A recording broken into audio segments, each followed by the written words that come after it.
नमस्कार। पूर्ण चंद्र कांडपाल जनजागृति का एपिसोड नंबर 1287। आज मैं आपको उस प्रतिबंधित क्षेत्र की बात करना चाहता हूं जिसके बारे में बहुत से लोग जानते भी होंगे और बहुत से लोग इसके बारे में नहीं जानते होंगे। ये कॉस्मोपॉलिटन शहर, बड़े महानगर जो होते हैं जैसे दिल्ली, कलकत्ता, बॉम्बे, अहमदाबाद, मद्रास, चेन्नई, इस टाइप के, इनमें एक क्षेत्र होता है जहाँ पर एक देह व्यापार होता है, उसको रेड लाइट एरिया कहते हैं। रेड लाइट अर्थात वर्जित क्षेत्र है जहाँ जाना मना है। देश में बड़े बड़े शहरों में ऐसे क्षेत्र हैं, मेट्रो शहरों में है। दिल्ली में जीबी रोड है जिसे स्वामी श्रद्धानंद मार्ग के नाम से जाना जाता है। और वैसे जीबी का मतलब होता है गारस्टियन बेस्टियन रोड। गारस्टियन बेस्टियन रोड, लोग आमतौर पर जीबी रोड आप कहोगे उनके समझ में आ जाएगा भाई रेड लाइट एरिया की बात कर रहा है, यानी जहाँ पर देह व्यापार का धंधा होता है। कानून व सुरक्षा के कारणों से यह संवेदनशील होता है। यह क्षेत्र, यहाँ गरीब ग्रामीण क्षेत्र से बहला फुसलाकर शादी या नौकरी का झांसा देकर लड़कियों को धोखे से बेचा जाता है। गांव की अधिकांश ऐसा इसमें देखा गया जाता है। फिर उनका देह शोषण होता है और वे नरक की जिंदगी जीती हैं। आए दिन यहाँ छापे पड़ते हैं और लड़कियों को बरामद भी किया जाता है। जो लड़कियां मानव तस्करी द्वारा यहाँ पहुँची हैं उन्हें छुड़ाया जाता है। यहाँ पर कोठे हैं और कोठे के मालिक हैं जिनमें देह शोषण होता है, धंधा होता है और साथ में यहाँ नशे का धंधा भी होता है। अब मैं इसका थोड़ा सा इतिहास, दिवंगत खैरातीलाल भोला जी, आपने नाम सुना होगा, उन्होंने एक संस्था बनाई थी, पतिता उद्धार समिति संस्था।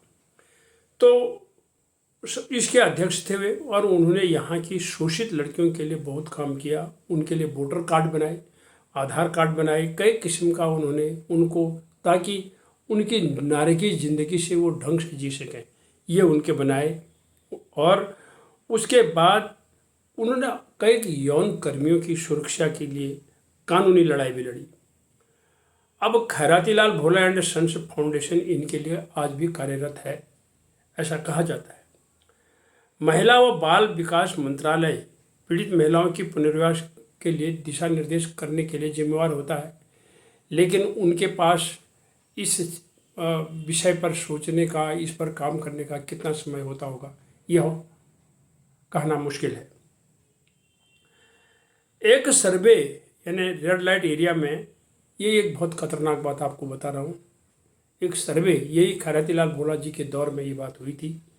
उन्होंने एक आंकड़ा दिया था कि इस रेड लाइट एरिया में, यानी इन कोठों में 70% शादीशुदा लोग जाते हैं। कभी सोचिए ये शादीशुदा लोग वहाँ क्यों जाते हैं?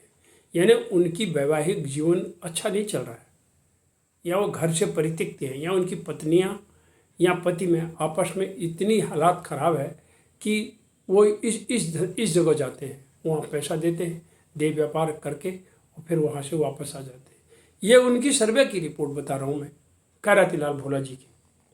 तो बताया जाता है कि पुरुषों के लिए यहाँ जाना ये अच्छी बात नहीं है। और वैसे मैं एक बात और बताऊँ, यहाँ जाने से इस प्रकार के, यही नहीं, कहीं भी अवैध यौन संबंध बनाने से एड्स और वीडी, वेनेरियल डिजीज़ और एड्स जैसी बीमारियाँ होती हैं जो लाइलाज हैं, जिनका कोई इलाज नहीं होता और जिसके लिए दंडित होती हैं उनकी आने वाली जनरेशन, अगली वाली जनरेशन।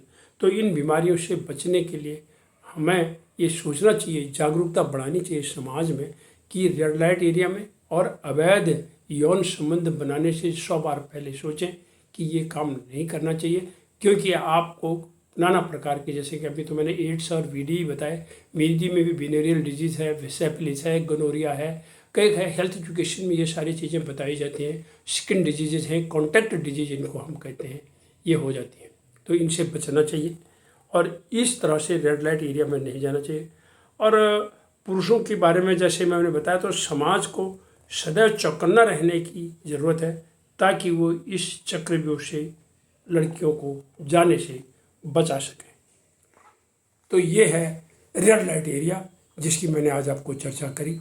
ये प्रतिबंधित क्षेत्र है और यहाँ जो जीवन बीत रहा है लड़कियों का, वो बहुत नारी की जीवन है। धन्यवाद। इस जन जागृति का प्रचार कीजिए। नमस्कार।